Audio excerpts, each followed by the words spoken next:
E como é que se diz não para um filho, para uma criança? Com a boca. Não.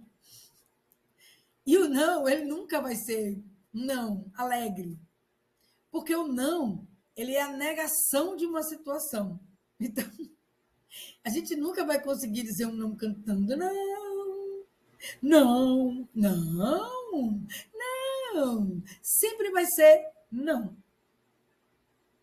Eu disse uma vez numa palestra que a única vez que o não vai ser assim, razoavelmente edificante quando a gente pede assim: o senhor vai me matar? Não.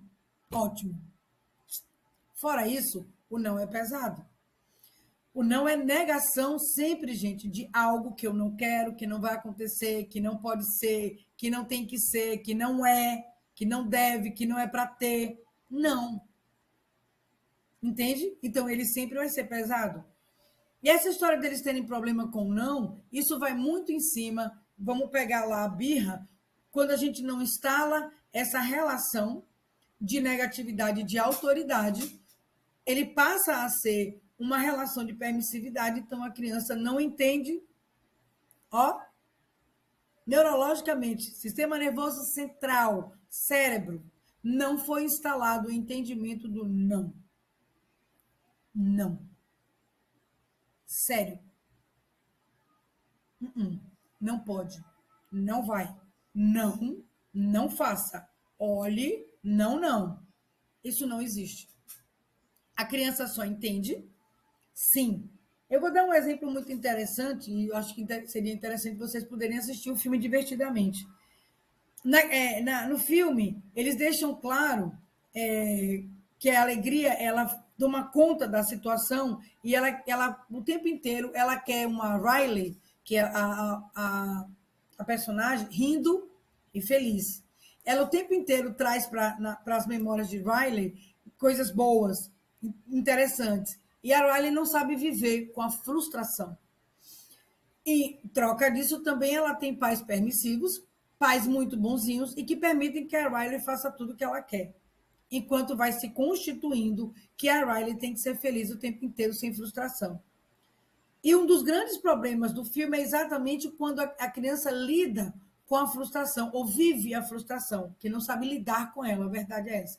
Ela vai viver uma frustração de algo que ela não queria, que não foi inerente ao processo, fugiu do controle dos pais, uma mudança de onde ela estava para um lugar completamente que ela considerou inóspito, e tudo que ela fez para tentar dar errado não deu. Aí ela começa a entrar em fracasso e aí ela começa a sofrer. É quando dá o boom na cabeça dela, a alegria e a tristeza se perdem dentro do contexto neurológico e aí ela fica sem ter como saber agir diante dessa situação. É ilustrativo e é exatamente isso que eu estou falando. A criança não sabe viver com a frustração, a criança não sabe viver com o não, ela não sabe porque não foi instalado em casa esse não, e ela vai viver isso lá fora, na sala de aula, com a professora, no dia a dia. Ela vai ter que viver com o não dos coleguinhas, nem todos vão querer brincar, nem todos vão querer brincar com o que ela quer, não é ela que vai decidir, ela vai encontrar outros líderes, ela vai encontrar pessoas, crianças criativas, crianças birrentas, crianças que querem, crianças que não querem, a própria rotina da escola. Esse vai ser o grande momento da criança que não sabe conviver com o não. Aí ela começa a reagir de uma forma negativa. Ela passa a fazer birras constantes, ela passa a bater, ela passa a brigar, ela passa a chorar, ela passa a ser infeliz. Porque não foi instalado não em casa. Não existe intolerância ao não. Existe sim, como eu falei. Não tem o direito, a criança tem o direito de não aceitar o não. Mas não existe a opção dela não entender que ela não vai existir esse não. Esse não vai existir. A vida vai dar esse não para ela, dá para a gente. Dá para todo mundo. E eu preciso preparar o meu filho para entender os não da vida. E o primeiro não, quem dá, somos nós, os pais. Nós somos a primeira objeção conflituosa da criança. E eu preciso ser essa objeção, eu preciso ser esse conflito da criança. Por quê? Porque é comigo que ela vai aprender a se defender. Ela vai aprender a usar outras estratégias para conseguir o que ela quer, para ela ir correr atrás do que ela quer. Eu vou mexer com a inteligência da criança. Se eu ofereço a ela tudo que ela quer de mão beijada, ela não precisa se desenvolver, ela não vai ter essa necessidade de pensar, porque basta ela se jogar no chão, chorar, que ela tem o que ela quer. Ela vai ser frágil, ela vai ser fraca, ela não vai saber resolver os problemas dela, ela vai sempre, o tempo inteiro, querer ser assistida e não lutar pelo que ela quer. É um direito da criança desejar as coisas? É. É um direito da criança lutar desta forma? É. Mas qual o meu dever como pai e como mãe? Ensinar a meu filho, com certeza, a saber lutar. E eu sendo essa objeção, ensinando a ele a receber ou não, ele vai saber dar não lá fora também. Ele vai saber lutar. Ele vai ser forte, ele vai estar fortalecido.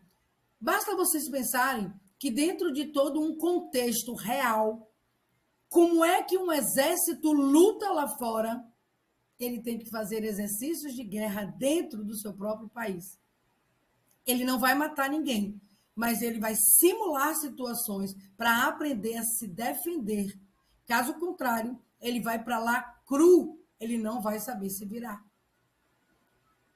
As lutas internas, os conflitos, não são ruins para a criança, são necessários para o crescimento dela. Eu não estou falando de guerras, de lutas, de conflitos, de coisas ruins. Eu estou falando dos desejos da criança e os nãos que eu preciso dar. E eu ser esse primeiro muro conflituoso que a criança vai encontrar, que ela vai aprender a lutar. Mas antes ela aprender comigo, para ir lá para fora, do que ela se sentir frustrada com o mundo lá fora.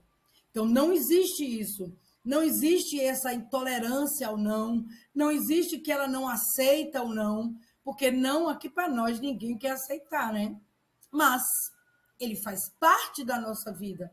E, portanto, eu tenho que ser esse mentor, exatamente esse mediador entre o mundo e o meu filho. E o meu não, ele é a primeira base de conflito onde a criança vai aprender a lidar com isso no seu dia a dia.